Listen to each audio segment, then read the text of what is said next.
This is your dose of daily market wisdom with master trader Nick Santiago. Starting from humble beginnings, Nick has been beating the markets for over 2 decades. He shares with you his take on the profitable trades that will have you moving towards financial freedom in no time at all. To see an in-depth review of his track record and much more, go to inthemoneystocks.com. Welcome. This is your daily dose of daily market wisdom with master trader Nick Santiago. I'm Kerry Lutz. Today is Friday the 13th, 2022, show number 390. So what's up on the political front, Nick? Well, the political front is a mess, but the stock markets are up today, and they're up pretty big. So we'll look at that. And again, all the major indexes are sharply higher so far. And now we have to see if the market can stick the landing into the close on Friday. The last, I believe, 5 Fridays have been negative, which is a rarity. But we'll see if this Friday the markets can finish it out pretty strong. Right now, it looks like a broad-based rally. All right. And last time we spoke on Wednesday, the markets were in the same position, and then the rally faded, and they were down pretty substantial. Yeah, they were. And even yesterday was another day where the markets gapped down, had a big rally, then sold off again, went lower, and made new lows, and then rebounded a little bit at the end of the day to stave off their losses. In fact, the Russell was positive yesterday, but today we are right out of the gate very, very strong. And I think a lot of this might have to do with options expiration, which is going to take place next month. It's that time of the month again. And this could be a wild period for markets. As I always say, it's filled with, rumors next week. Watch for that. Watch for ridiculous upgrades and downgrades, and sometimes off-the-wall news items. It's what I call the real Shark Week. But remember, the sentiment now is so bearish out here. I had to look for a bounce shortly, and hopefully today sticks. All right. On the Twitter front, Musk has put a hold on it for now. It looks like that's what he's saying, but I think he did tweet out recently that he's still interested and he's still pursuing it. But it looks like he was inquiring about the amount of fake Twitter accounts from one of their older reports, I believe a 10Q that came out. And I'm just wondering if he's just going to lower the bid for that stock. I mean, that might be what he has to do. And he says, hey, this just isn't worth, $54 and change. This is probably worth more like, 46 and change. So maybe he's going to do something along those lines. Obviously, if he finds something in there, he probably could walk away from the whole deal. Hey, well, my guess is the price will be 420, right? That's a good level. I like that. I like that spot that you're picking, actually. And I think that's something that could get this deal done. Yeah, I believe it's going to get done. And now he's just going for a better price because the market's been so decimated.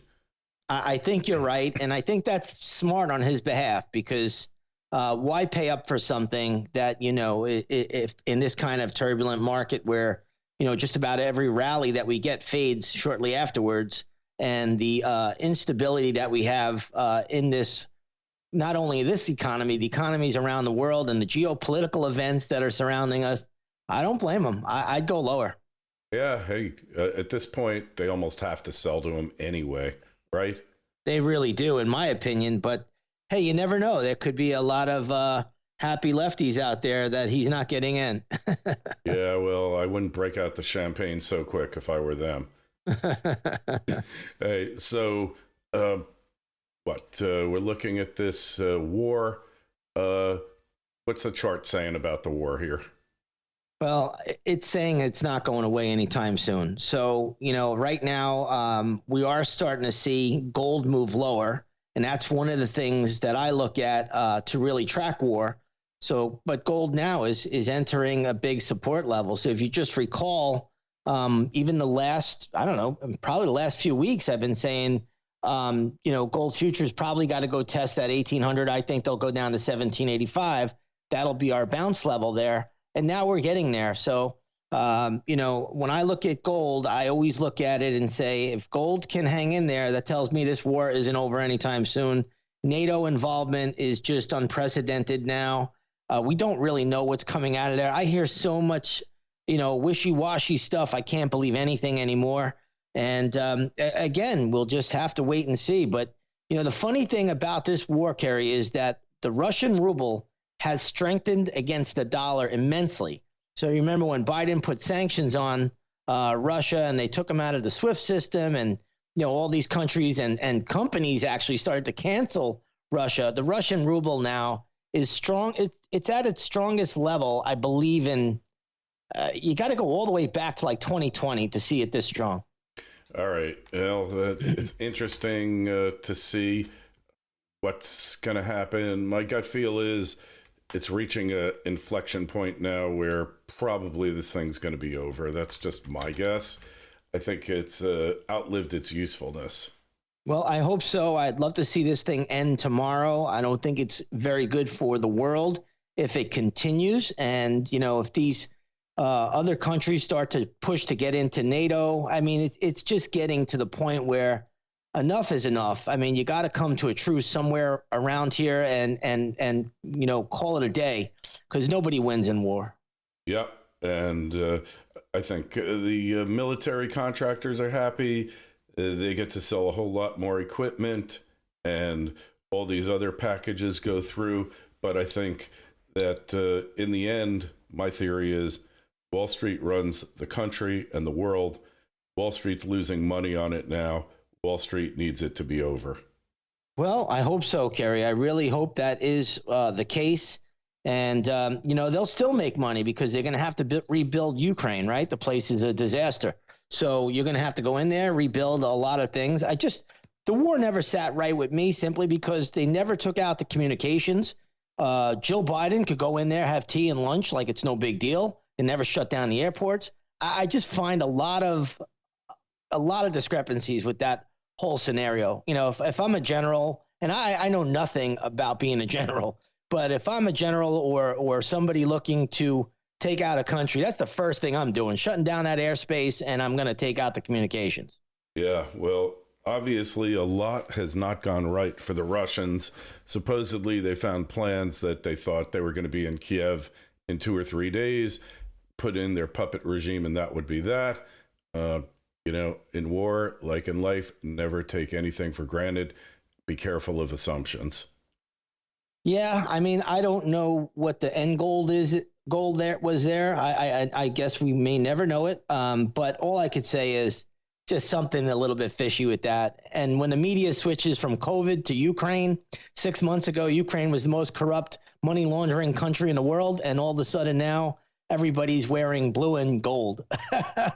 I'm looking the other way. They're distracting us. Yeah. Hey, look over there. Nothing to see here. Right. That's right. All right. Well, gold down a little bit today. Yeah, gold is down a bit today. Again, it's come off of its worst level, so it's trying. But again, I think gold's right now sitting at around 1813. I think it's got to go down to around that 1785 level. Those of you looking at the GLD, it's at 169 and change. It's got to go down to around 166, and that's where you'll get some bounces in gold. But it's kind of done everything we talked about on this program for the last couple of weeks. Yeah, and you had been calling for one final decline, at which time it's time to back up the truck and load up. So that's right. This might be it. No, this is not it. This is just a bounce. This is not the final one. The final one is lower. Okay. And when that one gets there, that's what I'm going to tell you. Hey, this is it right here. And you know what the funny thing is? Just like when gold was at the highs, nobody believed that it would fall even here. But when it gets down there, nobody's going to believe that it's going to go up again. And that's the funny part. All right. So the time is coming soon. Hey, Bitcoin was below 30,000. Now it's bounced back above it. What are we seeing? Yeah. So Bitcoin, kind of played out just as we talked about here too. I mean, this was another one that, I basically said exactly how it would go. We'd do a little pit stop at 30. We'd go test 27,000. We did that yesterday. Then they bounced it back above there. And today it's back above 30,000. So right now I just watch for pattern again, and I'll update everybody next week when, we get a little bit more information as the pattern reveals itself. But the trend is down in Bitcoin. But like I said, I thought that 27,000 level would get defended just the way 30,000 got defended for a day. And now we'll just watch and see how it plays out here. But overall, it's still in a downtrend at the moment, and we'll have more information in a couple days once the chart unfolds a little bit more. Not out of the woods yet, but No. And there could be more weakness to come. Yes, and I would expect that, honestly. But I don't like to forecast too far out, because if you do that, then you're labeled, and everybody, you know how the world is today. Everybody wants to jump on you for something. Oh, tell me about it. I've seen it firsthand. Well, that's it. That's it for today. Hey, make sure you go over to Nick's site, inthemoneystocks.com. See how he's beaten the averages for decades. The Twitter feeds at ITMS, at Nick Santiago01, and at Kerry Lutz. And your emails are welcome. Send them to kl@kerrylutz.com. Nick, we'll talk to you on Monday. Sounds good, Kerry.